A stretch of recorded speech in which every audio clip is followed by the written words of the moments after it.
십자가의 심장, 당신이 몰랐던 복음 이야기 사랑하는 여러분, 오늘 우리는 잠시 일상의 소음에서 벗어나 우리 영혼의 가장 깊은 곳을 울리는 하나의 이야기에 귀 기울여 보고자 합니다. 바로 예수 그리스도의 복음, 그 심장부에 관한 이야기입니다. 이야기를 듣기에 앞서 잠시 주님께 우리의 마음을 열어달라고 기도하는 시간을 갖겠습니다. 사랑의 하나님, 이 시간 저희의 마음을 열어주시고 당신의 놀라운 사랑과 은혜의 비밀을 깨닫는 지혜를 허락하여 주옵소서. 아멘. 이 귀한 복음의 빛이 더 많은 영혼에게 닿을 수 있도록 좋아요와 구독으로 함께해 주신다면 그것 또한 하나님께서 기뻐하시는 선한 일이 될 것입니다. 여러분의 작은 동참이 누군가에게는 인생을 바꾸는 위로와 희망의 메시지가 될 수 있습니다. 우리는 복음이라는 말을 너무나도 자주 듣습니다. 그래서 어쩌면 우리 모두 복음에 대해 잘 안다고 생각할지도 모릅니다. 아, 예수님이 우리 죄를 위해 십자가에 돌아가신 이야기 말이죠? 저도 압니다. 하지만 과연 그럴까요? 저 역시 마찬가지입니다. 우리는 복음에 대해 무언가 알고 있지만 그 안에 담긴 하나님의 영광과 사랑의 깊이를 전부 헤아리고 있는 것은 아닙니다. 어떤 이들은 복음이 신앙의 첫걸음, 즉 기초 과정일 뿐이고 더 위대한 영적 단계로 나아가야 한다고 말합니다. 하지만 그것은 크나큰 오해입니다. 예수님께서 다시 오시는 그날, 우리는 재림의 모든 것을 순식간에 알게 될 것입니다. 그러나 천국에서 영원 그리고 또 영원의 시간을 보낸다 해도 복음 안에 계시된 하나님의 영광, 그 무한한 깊이와 넓이는 온전히 다 파악하지 못할 것입니다. 복음은 신앙의 시작이자 과정이며 영원한 우리의 찬송이 될 것이기 때문입니다. 오늘 우리는 이 복음의 심장부로 함께 들어가 보려 합니다. 아마도 이전에 한 번도 들어보지 못했던 방식으로 말입니다. 고린도후서 5장 20절과 21절 말씀으로 시작해 보겠습니다. 그러므로 우리가 그리스도를 대신하여 사신이 되어 하나님이 우리를 통하여 너희를 권면하시는 것 같이 그리스도를 대신하여 간청하노니 너희는 하나님과 화목하라. 오늘 제가 여러분께 드리고 싶은 간청이 바로 이것입니다. 하나님과 화목하십시오. 주 예수 그리스도를 믿고 구원받아 진정한 그리스도인이 되십시오. 그런데 여기서 문제가 발생합니다. 오늘날 많은 사람들이 구원을 너무나 쉽게 이야기합니다. 몇 가지 질문에 예라고 답하고 짧은 기도문을 따라하면 당신은 구원받았습니다. 하나님의 가족이 된 것을 환영합니다. 라고 선언합니다. 하지만 저는 그렇게 할 수 없습니다. 구원은 단순한 절차나 공식이 아니기 때문입니다. 저는 여러분에게 복음이 무엇인지 설명하고 여러분의 죄에서 돌이켜 예수 그리스도를 믿으라고 간청할 것입니다. 어떻게 구원의 확신을 가질 수 있는지 말씀드릴 것입니다.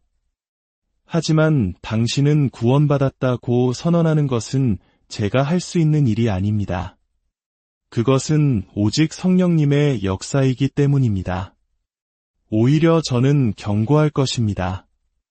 만약 당신의 삶에 아무런 변화가 시작되지 않는다면 아무리 구원해달라고 부르짖고 스스로 큰 믿음을 가졌다고 생각할지라도 당신이 구원에 이르는 믿음을 가졌다는 증거는 거의 없다고 말입니다. 이것이 바로 옛 방식이며 그리스도의 사신으로서 저는 이 점을 분명히 해야 합니다.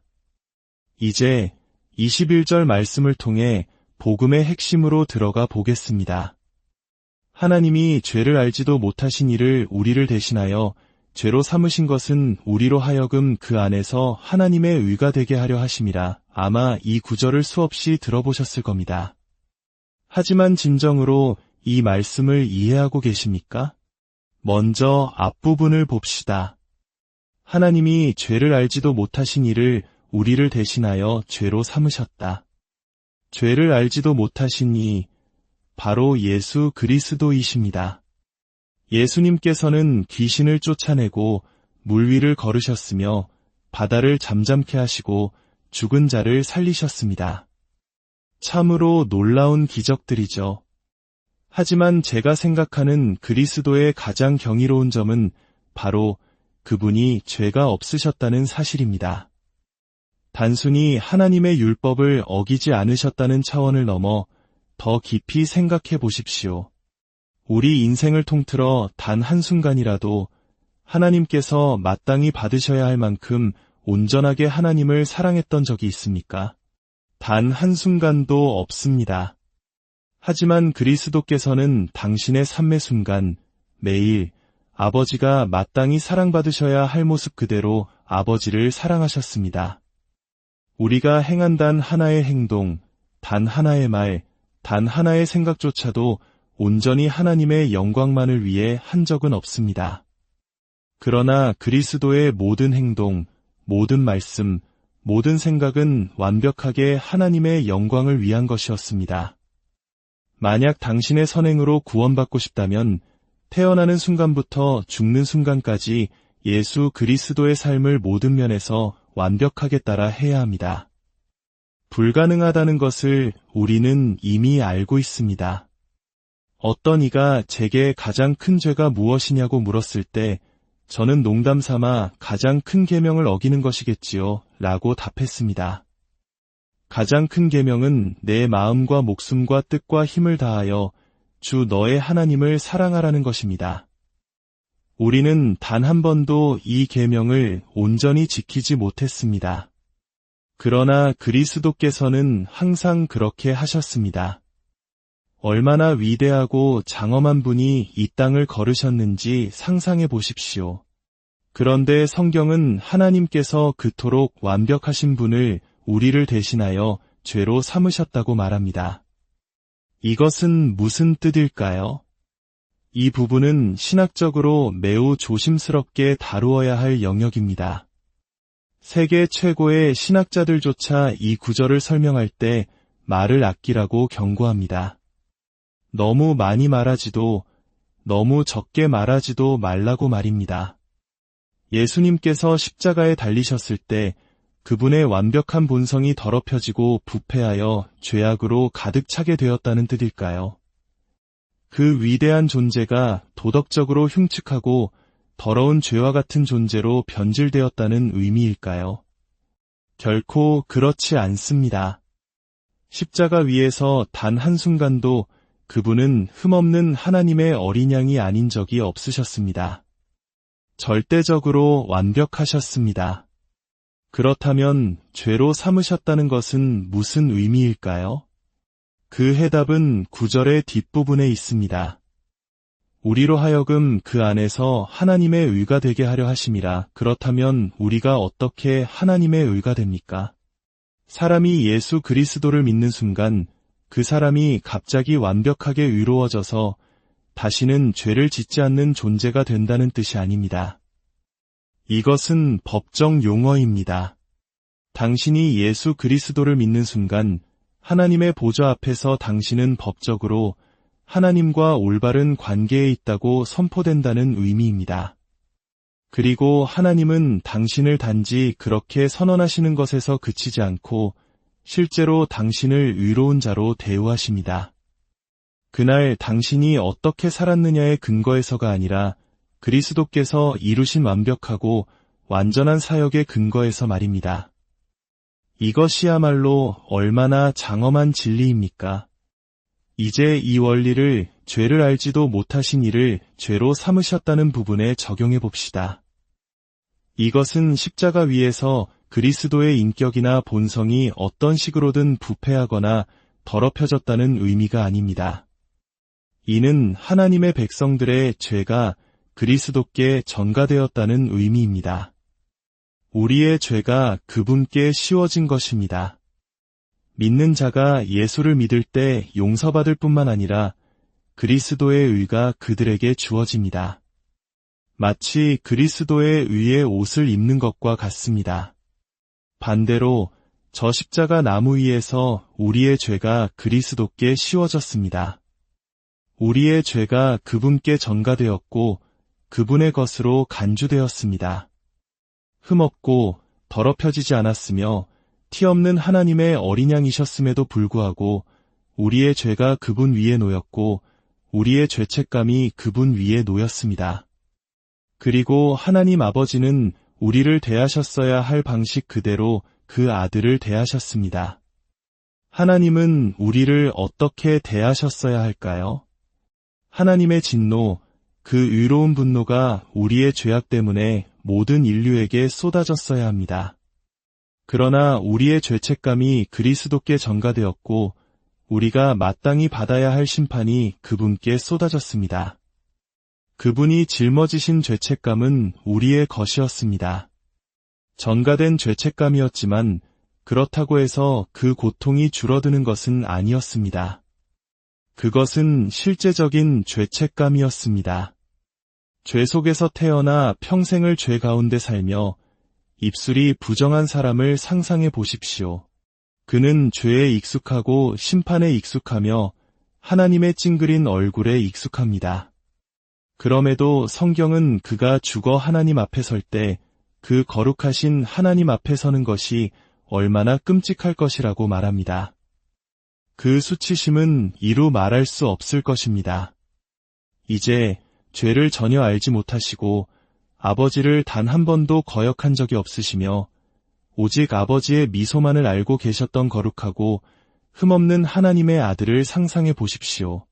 그분이 저 십자가 나무 위에서 단 한순간에 당신의 모든 죄와 죄책감을 짊어지셨고 아버지의 찡그린 얼굴을 느끼셨습니다. 그 고통이 어떠했을지 묘사할 길이 없습니다. 갈라디아서 3장 10절은 이렇게 말합니다. 무릇 율법 행위에 속한 자들은 저주 아래에 있나니 기록된 바 누구든지 율법책에 기록된 대로 모든 일을 항상 행하지 아니하는 자는 저주 아래에 있는 자라 하였음이라. 이것이 바로 그리스도를 만나기 전의 우리 모습입니다. 우리는 저주 아래 있었습니다. 율법의 계명 중 단 하나만 어겨도 모든 것을 어긴 것과 같이 죄인이 됩니다. 그리고 우리는 사실상 모든 율법을 어겼습니다. 그 결과 우리는 하나님의 저주 아래 있었습니다. 저주 아래 있다는 것은 하나님과 그분의 백성으로부터 단절되었음을 의미합니다. 거룩한 하늘과 하나님 앞에서 축복받은 모든 존재들 앞에 우리 자신은 너무나 더럽고 어둡고 역겹고 뒤틀리고 혐오스러운 존재였습니다. 우리가 지옥으로 첫 발을 내디뎠을 때 들었을 마지막 소리는 온 창조 세계가 일어나 하나님께서 이 땅에서 우리 같은 존재를 제거하신 것에 대해 박수치며 찬양하는 소리였을 것입니다. 이것이 인간의 죄가 가진 실상입니다. 이 사실이 불편하게 들리십니까? 만약 그렇다면 당신은 복음을 진정으로 기뻐할 수 없습니다. 배부른 부자에게 샌드위치를 준들 고마워하겠습니까? 하지만 굶주린 사람에게는 그것이 세상 가장 귀한 식사가 될 것입니다. 우리가 그리스도께 나아오기 전에 얼마나 어둡고 뒤틀리고 더럽고 혐오스러운 존재였는지를 깊이 깨달을수록 예수님께서 우리를 위해 행하신 일에 대해 더욱 기뻐하고 감사하게 될 것입니다. 그리스도께서는 우리의 저주를 짊어지셨습니다. 나의 저주, 당신의 저주를 그분이 대신 짊어지셨습니다. 그분이 치르신 대가를 이해한다면 그분이 당신을 사랑하시는지에 대해 다시는 의심하지 않게 될 것입니다. 그리스도께서 우리의 저주 아래 고통받는 것이 어떤 것이었는지 이해하기 위해 마태복음 5장의 산상수훈, 팔복을 잠시 반대로 생각해 봅시다. 복 있는 자는 천국을 소유하지만 저주받은 자는 출입이 거부됩니다. 당신이 천국을 소유하게 된 이유는 그리스도께서 저주를 짊어지시고 나의 하나님, 어찌하여 나를 버리셨나이까? 라고 부르짖으시며 출입을 거부당하셨기 때문입니다. 이제 누군가 당신에게 어떻게 지내세요? 라고 물을 때 축복받았죠 라고 대답한다면 그 축복의 유일한 이유는 그분이 저주받으셨기 때문임을 기억하십시오. 복 있는 자는 하나님의 위로를 받지만 저주받은 자는 하나님의 진노의 대상이 됩니다. 복 있는 자는 만족하지만 저주받은 자는 비참하고 가련합니다. 복 있는 자는 긍휼을 얻지만 저주받은 자는 동정 없이 정죄받습니다. 복 있는 자는 하나님을 볼 것이지만 저주받은 자는 그분의 임재에서 끊어집니다. 복 있는 자는 하나님의 아들과 딸이라 불리지만 저주받은 자는 수치 속에 버림받습니다. 나의 하나님, 나의 하나님, 어찌하여 나를 버리셨나이까? 저 십자가 나무 위에서 거룩하신 하나님의 아들이 우리의 죄와 저주를 짊어지셨기 때문입니다. 그분은 하나님 앞에서 마땅히 당신과 제가 받아야 할 대우를 받으셨습니다. 구약 신명기 27장과 28장을 보면 하나님께서 이스라엘 민족을 두 그룹으로 나누시는 장면이 나옵니다. 한 그룹은 그리심산에, 다른 그룹은 에발산에 섰습니다. 에발산에 선 그룹은 하나님의 계명을 어기고 언약을 위반하는 모든 자에게 임할 저주를 선포해야 했습니다. 반면 그리심산에서는 하나님의 언약을 지키고 모든 명령에 순종하는 자의 머리 위에 임할 모든 축복이 큰 소리로 선포되었습니다. 에발산은 저주의 산, 그리심산은 축복의 산입니다. 우리가 서 있어야 할 산은 어디였을까요? 바로 에발산입니다. 우리는 하나님의 언약을 깨뜨렸고 모든 명령에 불순종했습니다. 우리 모두는 아담의 후손으로서 하나님께 반역하는 일에 연합되어 있습니다. 그렇다면 그리심산은 누구의 것이었을까요? 오직 언약을 지키신 유일한 분, 그리스도의 것이었습니다. 그분은 아버지의 모든 계명을 지키셨고 삶의 매 순간 언약을 존중하셨습니다. 그러나 십자가 위에서 모든 것이 뒤바뀌었습니다. 이 땅을 걸었던 유일한 언약의 준수자이신 그리스도께서 나무 위에 달리셨고 에발산의 모든 저주가 그분의 머리 위에 쏟아졌습니다. 어떤 위대한 신학자는 이렇게 말했습니다. 그리스도께서 자기 백성의 죄책감을 짊어지고 하늘을 우러러 나의 하나님, 나의 하나님, 어찌하여 나를 버리셨나이까라고 부르짖으셨을 때 아버지는 진노로 가득 찬 찡그린 얼굴로 아들을 내려다보시며 내 하나님이 너를 저주하노라고 말씀하셨다. 생각해 보십시오.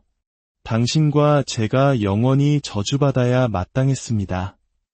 우리가 구원받기 위해서는 누군가가 우리를 대신하여 저주받고 정죄받고 벌을 받아야만 했습니다. 율법의 모든 저주가 그리스도께 쏟아졌습니다. 내가 들어와도 저주를 받고 나가도 저주를 받을 것이니라.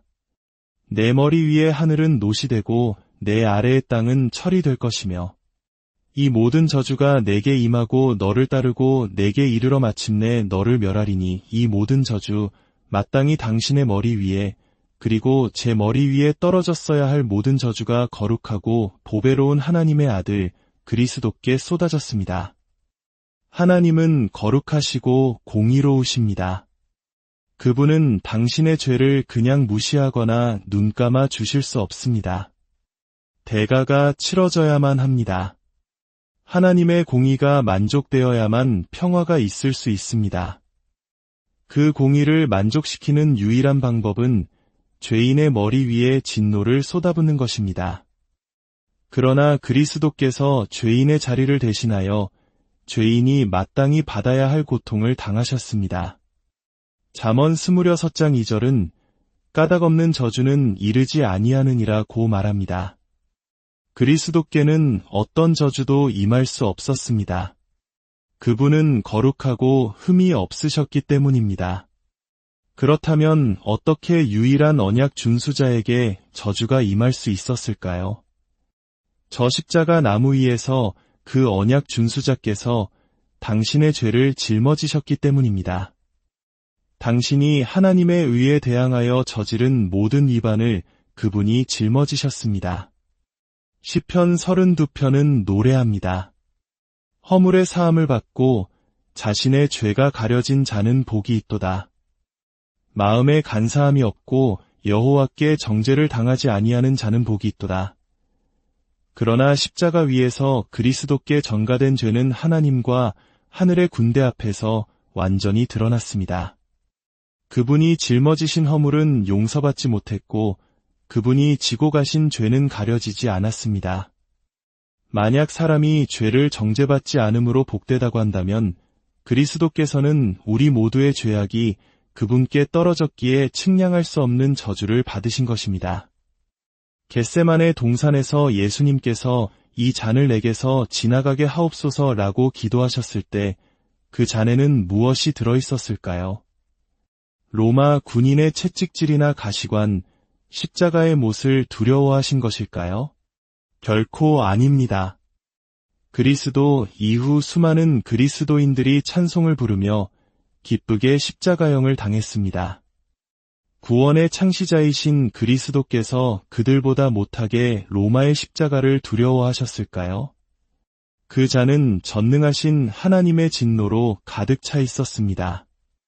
우리의 죄에 대한 하나님의 심판, 그 맹렬하고 거룩한 증오, 그것이 바로 그리스도께서 피하고 싶어 하셨던 것이었습니다.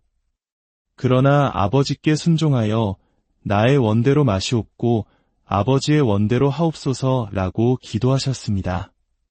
그 잔은 예레미야 25장이 말하는 진노의 포도주 잔이었습니다.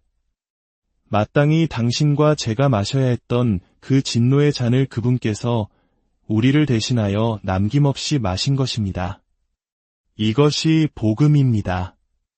이것이 저 십자가 나무 위에서 일어난 일입니다.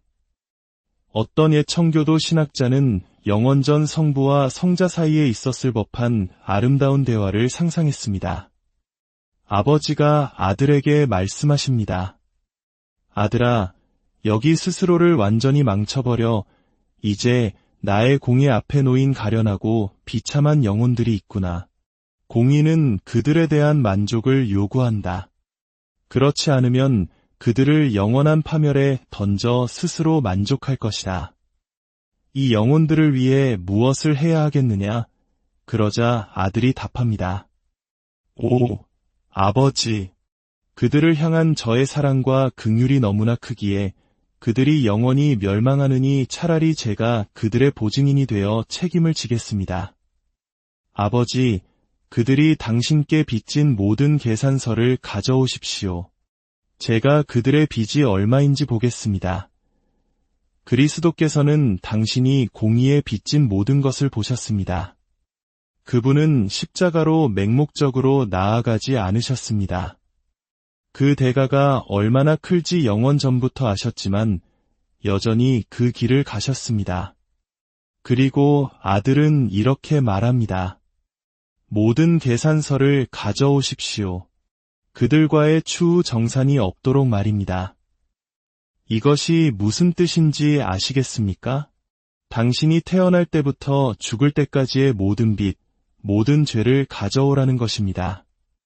저 십자가 나무 위에서 그 모든 것을 지불하여 하나님께서 다시는 당신의 죄에 대해 당신을 다루실 필요가 없도록 말입니다.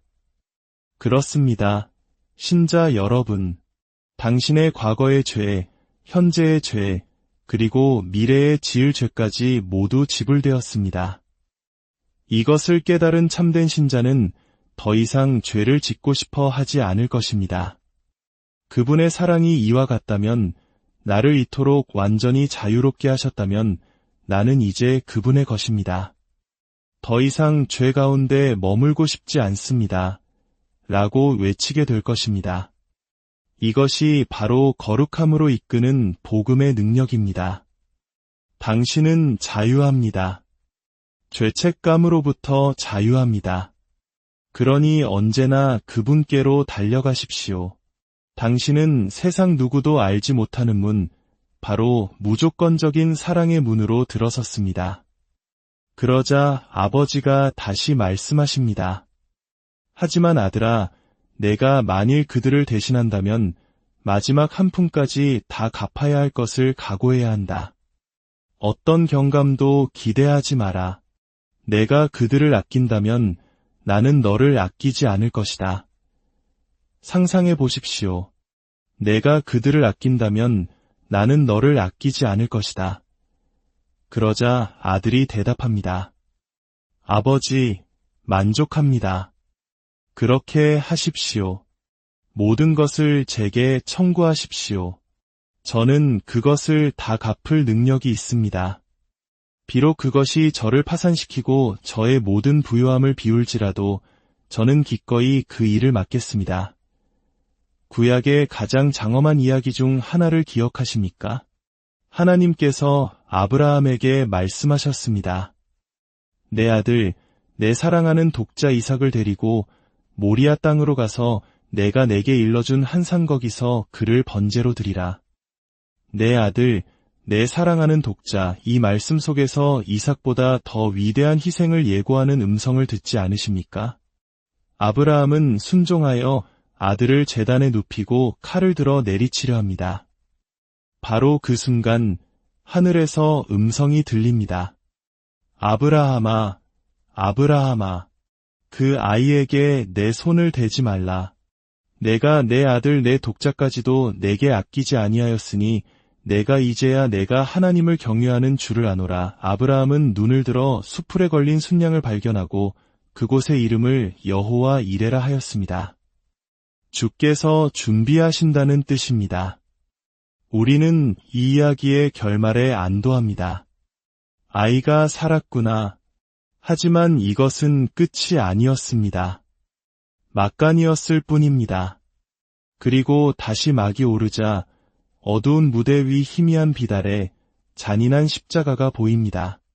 그리고 거기에는 하나님의 아들, 그분이 사랑하시는 독자가 매달려 있습니다.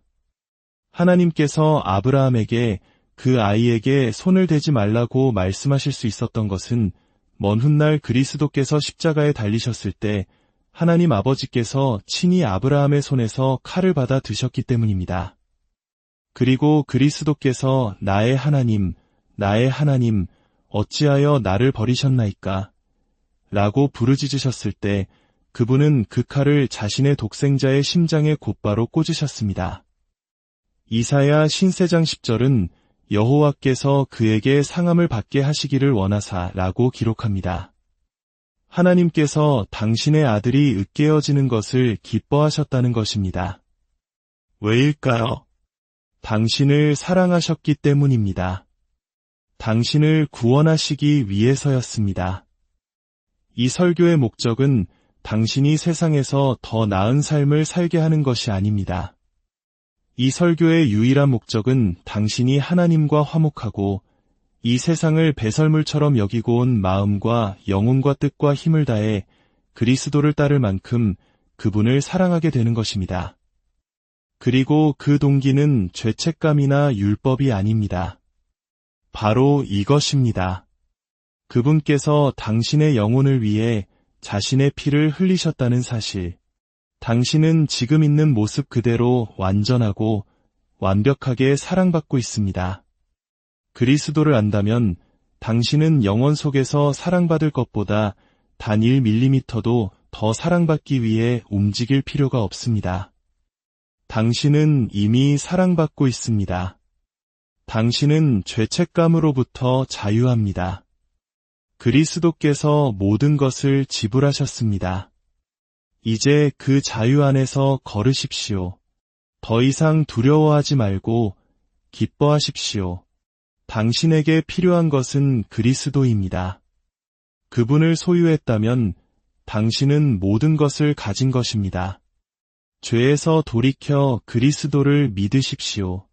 당신의 삶의 모든 계획들이 이제는 그분을 위한 것이 되게 하십시오. 당신이 무엇을 하든 당신의 삶에는 더 이상 세속적인 것이 없습니다. 모든 것이 주님께 거룩하며 오직 그분을 위해 사용되어야 합니다. 오늘 당신 영혼의 상태에 대해 이야기하고 싶다면 우리는 여기 있습니다. 성경을 펴서 당신을 도울 것입니다. 만약 당신의 마음이 무뎌지고 있다면 다른 사람의 조언이 필요한 것이 아닙니다. 홀로 그분을 찾으십시오. 찾고 또 찾으십시오. 그리하면 만나 주실 것입니다. 기도하겠습니다. 아버지 하나님, 오늘 저희 앞에 예수 그리스도를 드러내 주시니 감사합니다. 이 세상 가장 위대한 시인도, 가장 위대한 지성도 그리스도의 위대하심과 그 아름다움을 다 표현할 수 없음을 고백합니다. 여기 모인 당신의 백성들, 이 말씀을 듣는 모든 이들의 마음에 그리스도를 향한 사랑을 더하여 주시고 그 사랑이 우리를 이끌게 하옵소서. 그러나 우리가 주님을 사랑함보다 주님이 우리를 사랑하심을 더욱 의지하게 하옵소서. 우리의 사랑은 변하지만 당신의 사랑은 영원하며 우리의 변치 않는 동기가 되기 때문입니다. 우리 삶과 마음 가운데 역사하여 주셔서 우리를 변화시키시고 당신의 아들을 사랑하며 그분과 동행하는 삶을 살게 하여 주옵소서. 예수님의 이름으로 기도합니다. 아멘. 여러분의 삶의 모든 걸음 위에 하나님의 평강과